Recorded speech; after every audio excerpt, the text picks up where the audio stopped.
Well, good evening, good evening, good evening, and welcome on in to Ladies, Lipsticks, and Life Lessons. Listen, thank you so much for coming on into another episode. This is the space where we come together in this platform, my friends, this whole platform of Ladies, Lipsticks, and Life Lessons.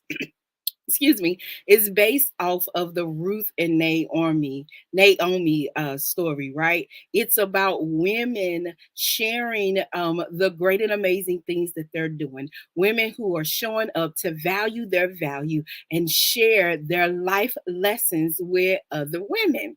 And the men benefit too, right? But it's really designed, our target audience is women, but men benefit from this space as well. And so today, my friends, I have yet another amazing woman doing amazing things who wants to share with you, my friends, her life lessons and some of the things that she's been through, some of the things that she's experienced, and now some of the things that she is written about. So, ladies and gentlemen, I want you to welcome with me the lady that is also known as Dr. J, and she is coming on to the stage. Hey, Dr. J. Hey, good evening. Good Good evening. evening. Listen, so I want to thank you so much for joining in to our platform and really coming to share. You are coming tonight to talk about urban schools. Yes, And ma'am. I'm a product of one. So let me just be very clear. I love them. Excuse me. And I'm so glad that they have a place in a space in your heart. So tell the viewing audience of Ladies, Lipsticks, and Life Lessons a little bit about you, if you wouldn't mind.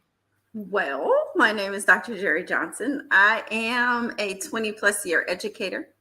I have served in the capacities of classroom teacher at various grade levels, all the way to district office administration in 20 plus years. I also ended up in the nonprofit space as a director of education. And I am a graduate of Normandy High School. So I also graduated from what they Okay. would call an urban school, demographic school in a suburban area of St. Louis. Right. So now I am a transplant in Dallas, Texas. Ooh. And yes, and still have a whole lot of ties and a whole lot of love from St. Louis. That's where I grew up. I'm STL made. I'm Normandy made. Oh Lord. Okay, so since you want to go there, I too am from the St. Louis area, and I am a Walnut Park baby. What? Yes, I am. I worked in Walnut Park at one point in time at Clay Elementary. Isn't there Mm. Walnut Park? Yes. Yeah, I'm a Walnut Park baby. All I right. remember walking around the corner, well, 2 blocks up and around the corner to Wallbridge Elementary. Yeah. Wow. Yes. Yes. Yes. Very And then nice. I actually graduated from one of the magnet schools in St. Louis, and it doesn't even exist anymore. So, Oh, yeah, I'm a Walnut Park baby. Proud Walnut Park exactly. baby. Hello. I am too. So listen, you have taken some of your experiences and excuse me, began to share those things in your leadership journey. So tell us a little bit about. First of all, you don't even look like you should have 20 years in no education. Well, That- no, girl, ma'am. I'm glad the kids keep you coming. don't look like you have 20 years in education, number one. But I like that that's one thing that we have in common. I spent 14 years in the education field as well, and I know that there are tireless hours that go into that space. But what's resulted, it sounds like, from just talking to you and sharing some time with you, that as a result, you've fallen into this space of leadership, right? Mm-hmm. And leading different. Mm-hmm. And so, can you tell me a little bit about when you talk about leadership, you do it from a space where your sweet spot is in the space of making sure that we lead with integrity and emotional safety. Tell me a little bit about like what does that mean and how it relates to you in your leadership space. The best example I can give is I tried my best, or I did, from what I was told from teachers. I created spaces where I wanted teachers to be able to come to school happy to come to school, happy to come to work and work with children every day, and feeling safe, not just physically, but emotionally, psychologically. They knew that they had, a team or an administrator that was going to inspect whether or not the team was keeping each other safe. I also encouraged the teachers, and we created safe spaces for kids. We were the safe keepers, and that's what we called ourselves. We told kids every day, I'm here to keep you safe. That was the main thing that I tried to impress upon the staff, was that if kids don't feel safe coming to school, you don't feel safe coming to school, then I failed as a leader, because everybody should walk in here, even parents, and they should feel like they are in a safe enough space to be themselves. I'm not saying that we can be unprofessional or disrespectful. If that is you, there are expectations and a framework to this, right? So, to be themselves, be able to say what they need to say, do what they need to do, and we all still be respectful of that. We all still are here as a team to work together and to achieve together. So when people are able to come to work and feel safe and feel happy coming to work, especially with children, that was one of the things, and that is still one of the things that I encourage and that I try to create a framework for when I am leading people. That is amazing. And I love the fact, excuse me, that you said that if our children don't feel safe, then our teachers don't feel safe coming here. And given the events of all of the things that we've seen happening on the news, and these are just things that we see in the main media, streams of media, there are so many countless of things that happen behind the scenes that don't make mainstream media. So I applaud you on behalf of the parents, the teachers, the aunts, the uncles, the grandparents, the foster parents. I really applaud you for creating a space of emotional safety and leading with integrity for our teachers and our students. So I applaud you for that. And so, because you've done this and you've done it well, there was a compliment that you mentioned to me that was the biggest compliment of your career, your teaching career. Can you tell us a little bit about that? Yeah, I brought it up. I was fortunate enough to receive a principal position when I moved here to Texas. Okay. I was in an unfortunate space where I had to leave and resign from that position.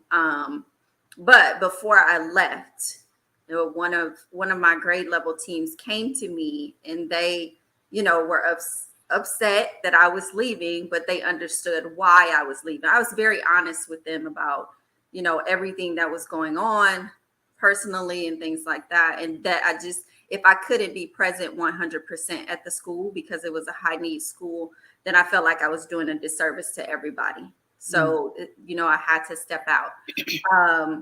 But they came to me and they said, Dr. Johnson, we hate to see you leave. We understand. But at least, when you were here, we knew we were safe. That was the thing, like we were happy to come to work. We were happy to work with, the difficult kids. And that was okay. But we knew that you had our backs, and we knew that we were safe all the way around. Like, you weren't going to let anybody disrespect us. You weren't going to let anybody, talk bad about, you weren't going to let us talk bad about each other or talk bad to kids. So the fact that I inspected what I expected from them, and I kept reiterating that, and I kept modeling that for them, was very important for them. They didn't know me from Adam. I'm from St. Louis, coming to Texas. So for me to just be there the months that I was there, I wasn't there the whole school year. That was the compliment of my career. Even in the nonprofit space, my team was the same way. The team that we had was the same way. They didn't understand the things that were going on above us until the other director and I left, and they recognized how much we were actually shielding from them. Mm-hmm. We were actually the barriers, and I made sure that they did not get hit. As a leader, you take a lot of L's. It's not necessarily losses, it's lessons. But as a leader, you got to be able to take the L, and some people can't do that for their team.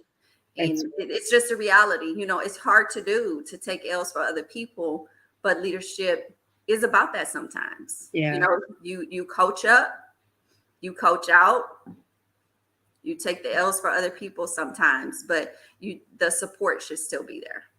Awesome, man. That is so amazing. And then you come out with this book. Imagine that.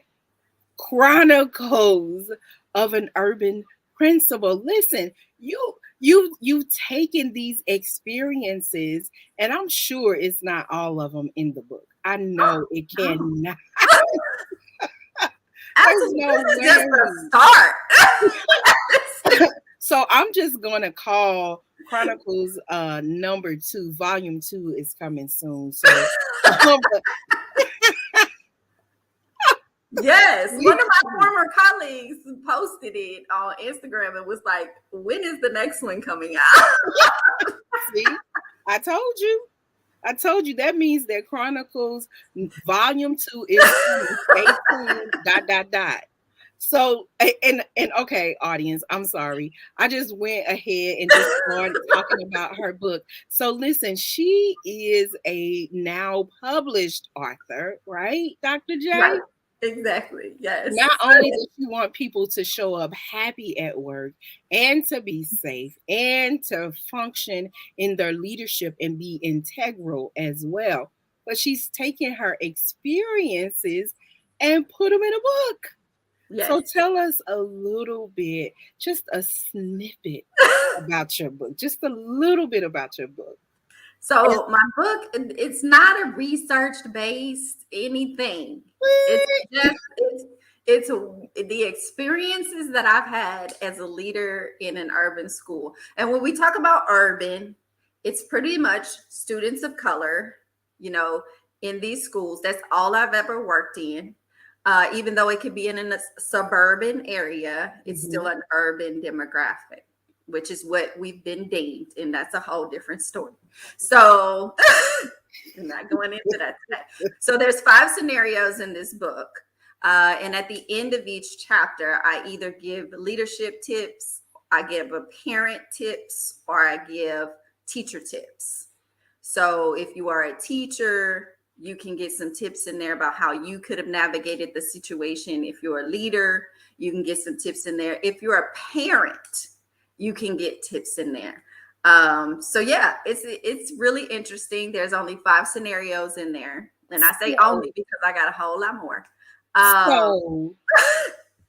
So I need to be buying this for all of my friends who have teenagers that are in school right now. Yes. Let me just tell you. Because parents don't understand what's really going on in schools. They don't. And that's what I say in the book. Like, parents think that school was the way that it was when they were in school. And they may have had some bad experiences in school that they're passing down to their children. So when they come to school, then we have to navigate that with that child, because there's a parent situation in there. Like, there's a parent scenario in there. Mm. That's really, you're going to find very interesting. Uh, but I mean, parents sometimes do need the feedback and need to understand what's happening behind closed doors, because it's not just about your child or your children. It could be 1,300 other kids in this school. That the principal is responsible for everybody under that roof at all times. From your door to my door, I'm responsible for them legally. When they leave the school, I'm responsible for them until they get to your door. Right. So, that's a lot for a principal to have to, and I got my own kids at home and I got my own problems going on. It's a lot to navigate as a leader. And I don't think that parents or the teachers in the classroom who can close their door and just deal with their class. And the principal has to deal with everybody. It's a different look. It's a different perspective. And I'm just trying to give that perspective. That is amazing. And I don't think I've actually heard anyone explain it quite like that before. And I'm sure maybe amongst you and your friends and all your colleagues, but listen, that is amazing. And when you explain it to a parent that way, now I don't have any little children in school or even in high school, not at all, but I get it. Like it hits a little different when you say it that way. Because we as parents, sometimes we can be tunnel vision, and dealing with parents, even on the college level, even on in the space of higher education, they see me and mine, and that's it. Yeah. But even when your child goes to college, like mine is in college, she still has to deal with roommates and all of that, other people in the class, a professor, all of that. They need to learn how to navigate difficult situations, difficult people, difficult conversations. And your child does not do that alone. In a school, that's what we have to teach them to do, is work in a group. Play nicely, play together, learn how to converse. If you have a problem or you have an issue with somebody, what do you need to do? It's not just you just start throwing hands. You know what I'm saying? Like, that's a real thing. You fight with your cousin at home, but at school you can't put your hands on other people's kids. So, those are the types of things that we have to teach them. And if parents aren't on board with that, I mean, what you want me to do? So that leads me to my next question, because what you shared with me before was you basically said, like, we all have work to do. We all have work to do, but we have to do the work, right? The equal sign to me for that in a scenario like the parents showing up, not I mean, just all kind of scenarios, right? Especially I'm sure the 5 scenarios in your book. Emotional intelligence. Yes, we are all at different levels at different times of the day. Man, it just depends on if you had your Starbucks that morning, especially for my teachers. It just depends on if you had your Starbucks that morning, had your coffee, had your Pepsi, whatever it is before you walk through the door. I mean, everybody is on different levels, right? Yeah. Everybody has a different past. Everybody has past traumas. I mean, if you look at any research, everybody's had at least one, maybe two. Yeah. So those things affect you. And then as a leader, we've had them. Right. So the processing of your own traumas and the lenses that you haven't looked through during situations with discipline, parents, having to talk to teachers about certain things, how they talk to kids, or how you talk to kids, or how you talk to teachers. All of these things you have to, as a leader, take stock of yourself first. That's part of that trauma-informed piece that people are talking about. Take stock of yourself first, and then you need to think about, how does this affect the people around me? And then what are they dealing with? Because you know what? When you create those safe spaces for people, they're going to come. Your staff is going to come and talk to you when they're having problems. Because the main thing that I said to them was, if I don't know anything's going on, I can't support you. So if I know, I'm obligated as your leader, as the person who is trying to take care of you and help you to be the best that you can, so our kids can be the best that they can. I'm obligated to support you. Wow. In some way, shape, or form. If you come to me and you tell me. Otherwise, if I don't know, I can't do anything. It's like any relationship in your life. You have to communicate. Right. So, it's that trauma-informed piece of, and that conscious leadership piece, being conscious of what is going on with you first and how you are projecting that on kids or teachers or parents on a daily basis. Wow. It's tough, man. I'm not gonna lie. It was tough some days to walk in and not want to wreak havoc on everybody because of whatever was going on with me. Another compliment that I got from the staff recently was, Dr. J, we didn't know anything was going on with you personally. Wow. You walked in here every day about the business of kids. We didn't know anything was going on. They didn't know anything about what was going on with me until I just had to make the decision that if I couldn't be there for them 100%, I had to go. Wow. It's difficult. It's a difficult job. And, I will always be an educator at heart. If I go back to education, then that's what the Lord wants me to be. That's where I'm going to be.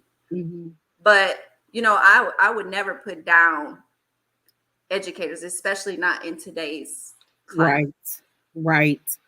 Listen, I hear your heart. Yeah. Because this is not just something that you did as a career. This was a call. And yes, you are educating us now. You're educating us right now and helping us understand. I did. Yeah, I went there. And helping us understand, like, this is a serious thing. And here's the thing, the lessons that you're talking about, they are related to teachers as your examples, but they're real life lessons. Oh, absolutely. Real life. Across industries. I mean, this is across industries. Yeah. Across absolutely. the board, how are you showing up to lead your children? Hello. I mean, I say all the time, you have to be graced to lead. You have to be graced to lead, because it's not for the faint of heart. No. And it's not about you. Hello. It's not about you. That part right there.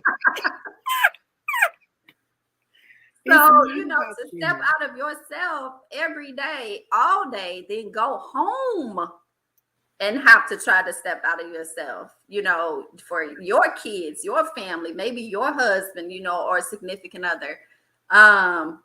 It's a consistent, conscious self-awareness effort to do it if you're going to do it. Wow. Sometimes I don't want to lead. Sometimes, honestly, I want a husband so he can take over. Like, I want you to be, I want you to lead. Let me walk through the door and not say nothing. You take on whatever. Because I'm tired. Mentally, physically, all that. Yes. And I'm emotionally aware of where I am. I'm done. Thank you. Right. I'm sorry, we got off the topic. I know, but I'm just saying, it's still emotional intelligence, right? It really is. Because I believe that emotional intelligence and being self-aware shows up in relationships. And we should also be aware of what we are, what we're doing, and how what we are doing, what we say, feel is projected out on other people, and check ourselves, being consciously aware, right? You just said it. It's still Mhm. related to emotional intelligence. So Mhm. I'm good with it.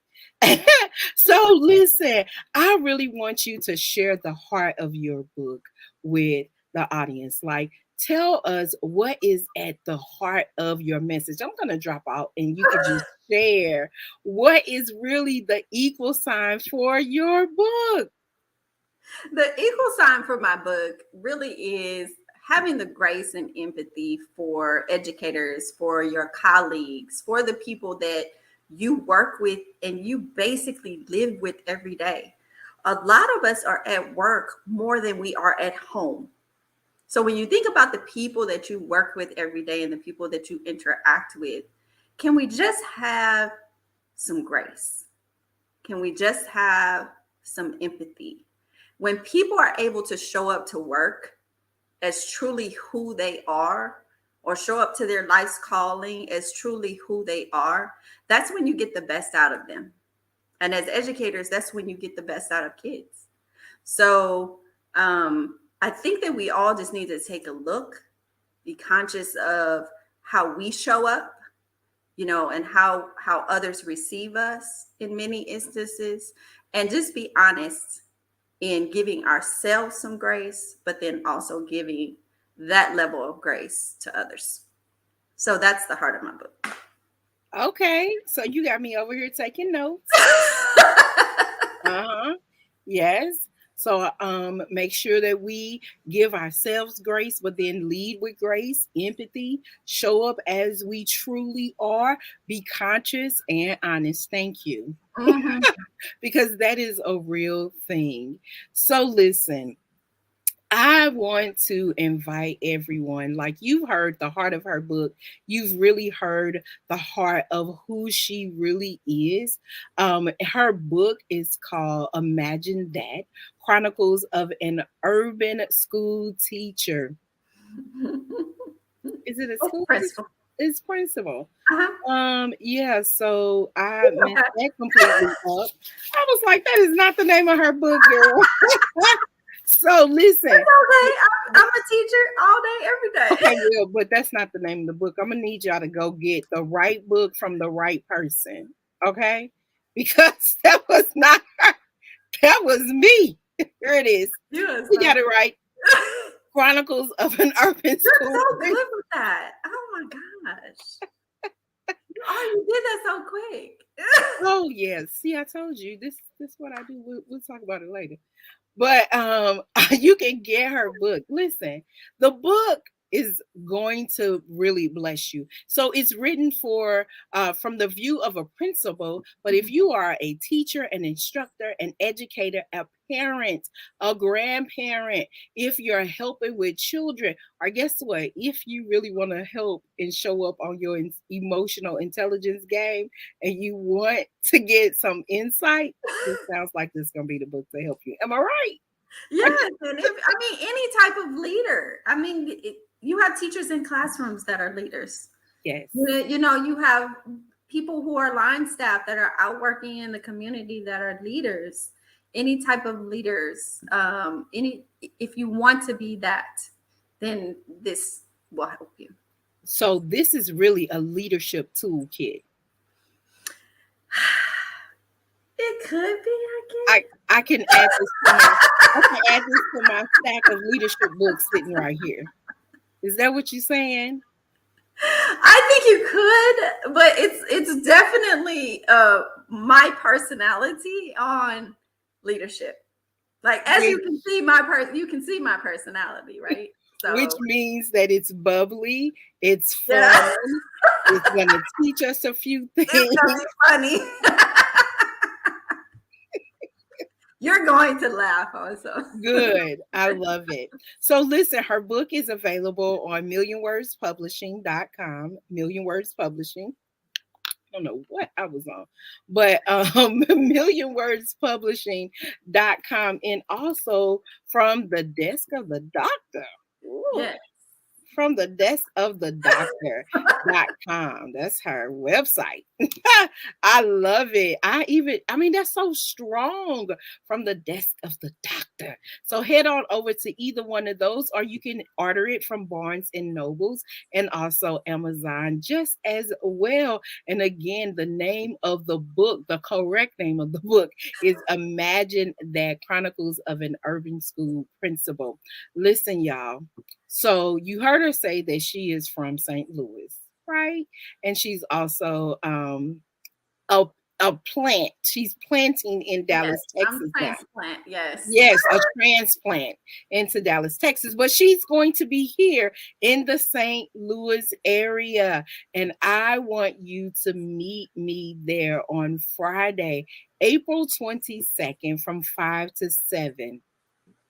April 22nd from 5 to 7. And her book signing, excuse me, it's not a normal book signing. So tell us about your book signing and tell us the name of this restaurant. Restaurant. I Okay. do not want to pronounce it wrong.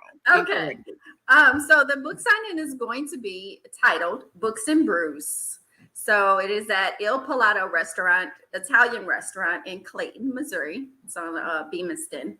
And it is from 5 to 7, which is a happy hour time because that's more my personality.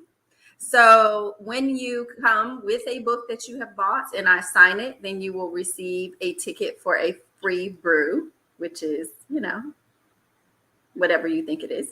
Well, I can get a soda if that's what I so choose. If you want a soda, you can get a soda. Thank you. Because we do have some non-alcoholic friends.